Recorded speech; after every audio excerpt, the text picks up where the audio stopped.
The rumble of the military convoy grew louder as it approached the imposing iron gates. Dust clouds swirled behind the olive-green trucks, settling like a grim shroud over the women huddled inside. Dozens of German prisoners sat rigid on wooden benches, their faces pale with terror, eyes wide with the kind of fear that comes from knowing your fate rests in enemy hands.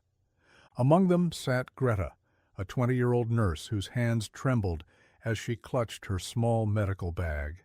Beside her, Maria, a secretary barely out of her teens, whispered silent prayers through lips that had forgotten how to smile. These women, nurses, clerks, radio operators, auxiliary workers, had served the Reich with dedication. Now they were prisoners, transported like cargo toward an uncertain destiny. The trucks lurched to a halt with a mechanical groan that seemed to echo through their very souls. In the sudden silence that followed, a new sound emerged, the heavy, deliberate crunch of American military boots on gravel. Each footstep struck like a hammer blow against their hearts. Through the canvas covering, they could see shadows moving, tall, broad-shouldered silhouettes that seemed impossibly large against the fading afternoon light. The Americans had arrived, and with them came the confirmation of every nightmare their officers had planted in their minds. Rifles glinted in the golden hour sunlight. Barbed wire stretched endlessly in every direction, its cruel spirals catching the light like thousands of tiny knives. Watchtowers loomed overhead, dark sentinels against the sky, each one a reminder that escape was impossible. The words of their commanding officers echoed in their memories like a death knell. The Americans are savages. They show no mercy to German women. If captured, you will face humiliation worse than death itself. Those warnings, delivered with such conviction, now felt like prophecies about to be fulfilled. As the truck doors began to open, the women braced themselves for the horror they had been promised would come. The memories flooded back, as if a dam had burst in their minds. Just weeks earlier, they had sat in briefing rooms and barracks, listening to their officers paint terrifying pictures of American brutality. The stories had been told with such detail, such conviction, that doubt had never been an option. The Americans treat their prisoners like animals, Captain Miller had declared, his scarred face twisted with disgust. Their women especially suffer fates I cannot speak aloud. They are a nation of barbarians who know nothing of honor or decency. Greta remembered how her stomach had turned as the captain described supposed atrocities committed in other camps. Stories of starvation, of women paraded naked for the amusement of guards, of worse things that he claimed happened under cover of darkness. The other nurses had gasped and wept, but the captain had shown no mercy in his descriptions. "You must understand," he had continued, pacing before them like a caged wolf, "surrender is not an option.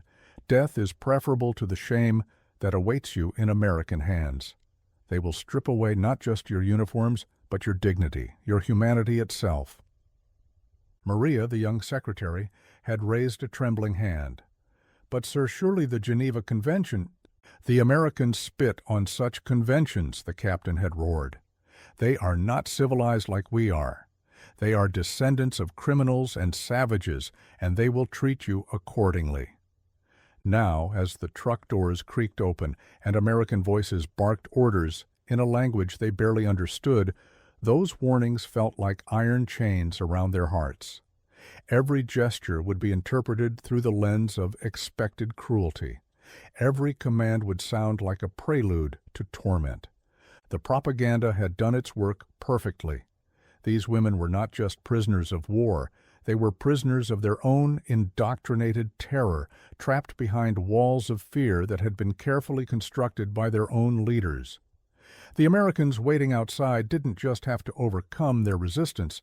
They had to overcome months of psychological conditioning that had painted them as monsters incarnate. As the first woman was ordered out of the truck, her legs nearly buckled. The fear was so complete, so overwhelming, that it threatened to consume them entirely before their captors had even spoken a word.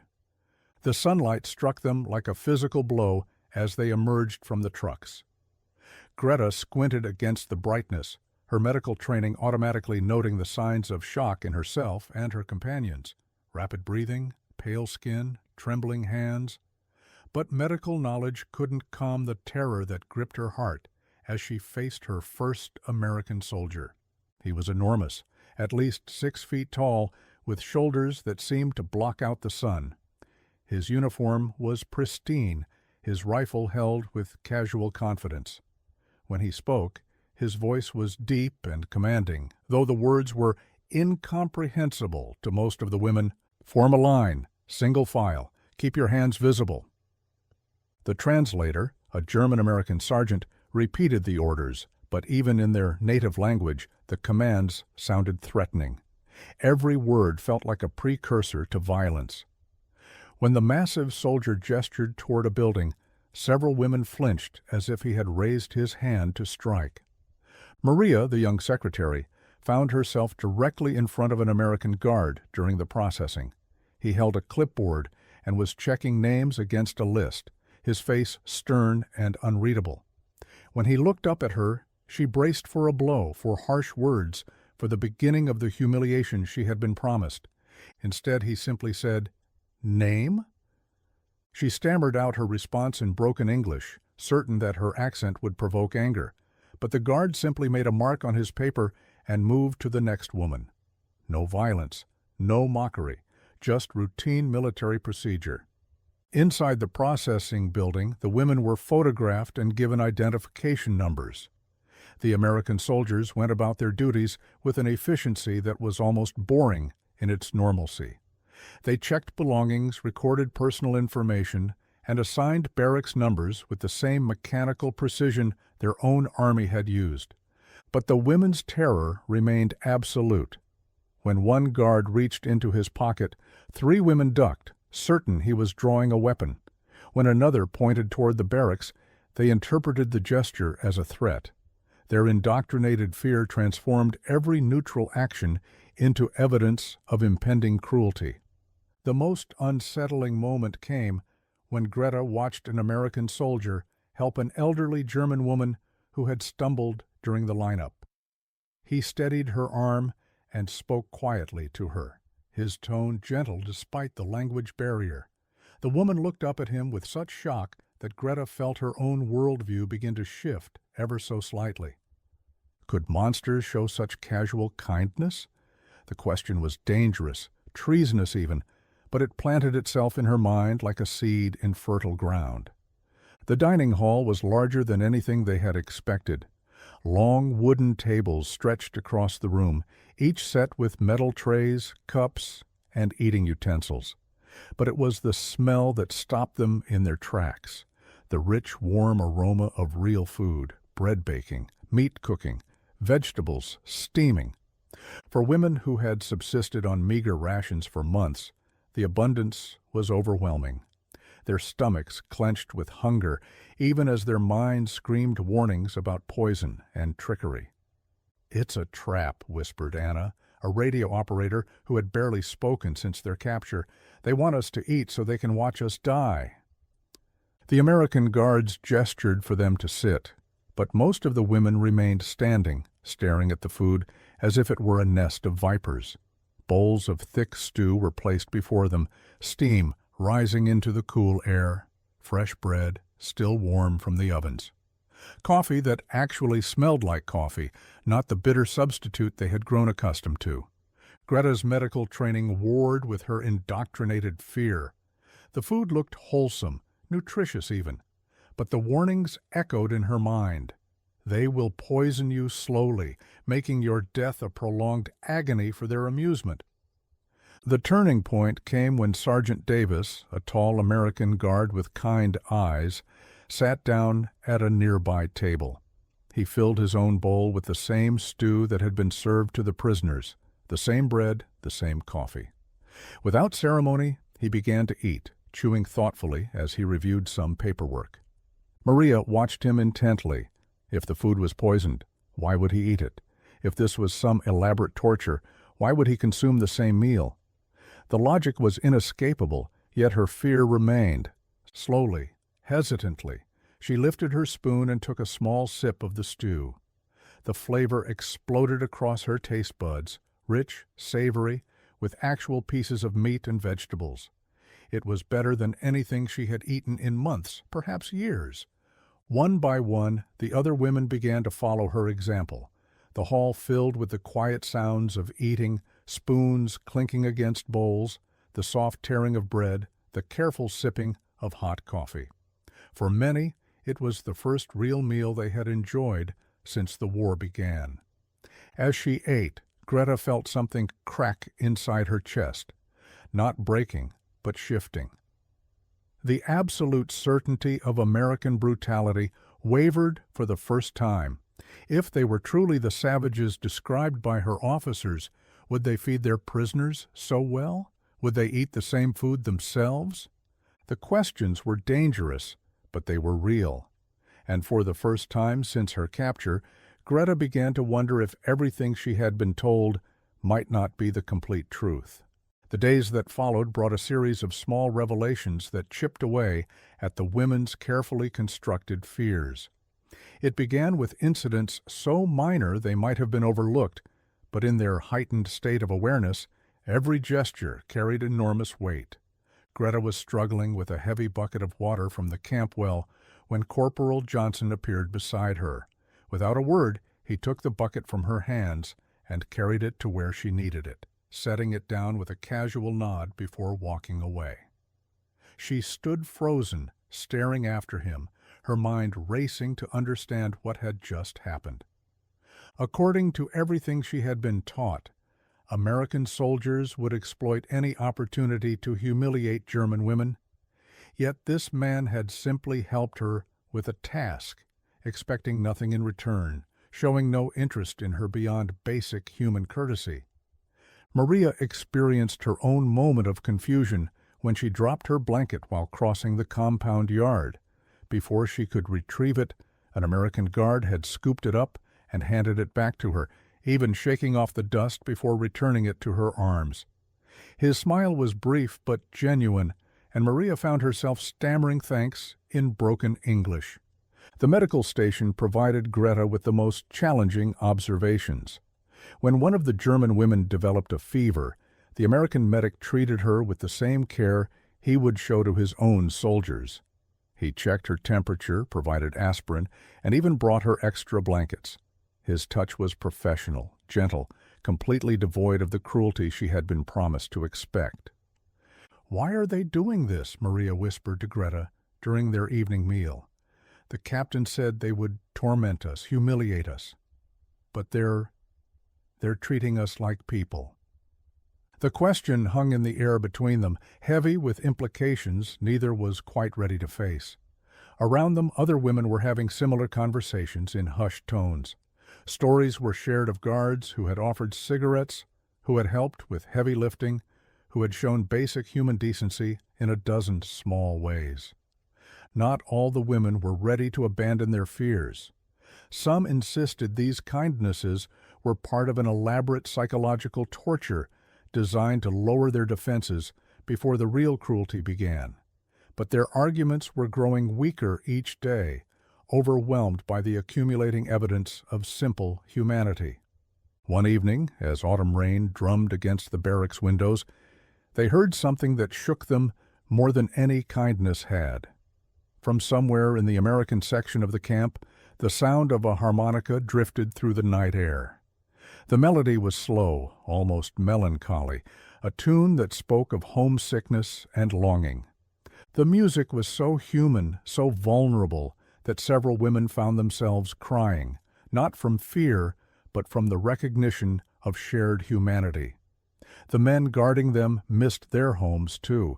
They had families, dreams, sorrows, just like any other people. It was becoming impossible to see them as monsters. The barracks had become a place of whispered conversations and dangerous thoughts. As the days passed and no cruelty materialized, the women found themselves grappling with questions that threatened the very foundation of everything they had believed. "I wrote to my sister before the war," Anna said quietly, her voice barely audible in the darkness. She lived in America for 2 years before coming home to Germany. She never wrote about savages or barbarians. She wrote about neighbors who helped her garden, about shopkeepers who remembered her name. The admission hung in the air like a confession. To speak positively about Americans had been tantamount to treason in the Germany they had known. But here, surrounded by evidence that contradicted their indoctrination, the women found themselves sharing memories they had previously suppressed. Greta told them about her medical textbooks, some of which had been translated from American journals. The techniques, the dedication to saving lives, the oath to first do no harm. These were not the products of a savage culture. They were the works of a people who valued human life. "But we were told," Maria began, then stopped herself. The weight of their situation was becoming clear. They had been told many things, and those things were proving to be lies. The sound of the harmonica drifted through the barracks again, this time playing a melody they recognized, a folk tune that existed in both German and American traditions. The guard playing it probably had no idea that his prisoners knew the song, but they did. Some of them had grown up singing it. "My grandmother used to sing that tune," whispered Elsa, a telephone operator who had rarely spoken since their capture. "She learned it from her grandfather, who learned it from immigrants who came to America generations ago. It's the same song." The realization was staggering. These people they had been taught to hate, these enemies who were treating them with unprecedented kindness, shared the same cultural roots. They sang the same songs, told similar stories, valued many of the same things. "What if," Greta began, then stopped, afraid to voice the thought that had been growing in her mind for days. "What if—" "What?" Maria prompted gently. "What if everything we were told about them was a lie? What if our leaders needed us to hate them so completely that they created stories, invented atrocities, made us believe things that simply weren't true?" The silence that followed was deafening. No one rushed to contradict her, but no one immediately agreed either. The implications were too enormous, too dangerous to accept easily. But seeds of doubt, once planted, are difficult to destroy. And in the darkness of that barracks, surrounded by women who had expected to be tortured and instead found themselves treated with dignity, those seeds were taking root. 3 months later, as autumn gave way to winter, the women gathered their few possessions for release. The war was ending, and they would be repatriated to a Germany that had been forever changed. But they too had been transformed in ways that would echo through the rest of their lives. Greta stood at the camp gates, the same iron barriers that had seemed so ominous upon her arrival. Now they represented not imprisonment, but the boundary between two worlds, the world of indoctrinated hatred she had left behind, and the world of complex human truth she was about to re-enter. Sergeant Davis approached her with a clipboard, processing her release paperwork with the same professional courtesy he had shown throughout her captivity. But today, he also handed her something else, a small photograph of his family back home, his wife and 2 young daughters, smiling at the camera from their front porch in Ohio. "For remembering," he said in his halting German, "that enemies can become friends." The photograph trembled in Greta's hands. This man, who could have been cruel, who could have used his power to humiliate and degrade, had instead chosen to share his most precious possessions, his humanity and the faces of those he loved. Maria received her own farewell gift, a small book of American poetry inscribed with words in English she was still learning to read. "May you find truth wherever you go." The guard who gave it to her, Corporal Rodriguez, had spent weeks teaching her English phrases during quiet moments in the camp. As the women walked through the gates toward waiting transport trucks, they carried more than their belongings. They carried questions that would haunt them forever. Questions about truth and propaganda, about the nature of humanity, about the lies that nations tell their people to justify hatred. Some would struggle with these questions for the rest of their lives. Others would find peace in the recognition that humanity transcends national boundaries, that kindness can exist even in the heart of warfare, that the capacity for good exists in all people regardless of the uniform they wear. But all of them would remember the American guards who had treated them not as conquered enemies, but as human beings deserving of dignity and respect. They would remember the meals shared, the small kindnesses offered, the music played in the darkness of foreign nights.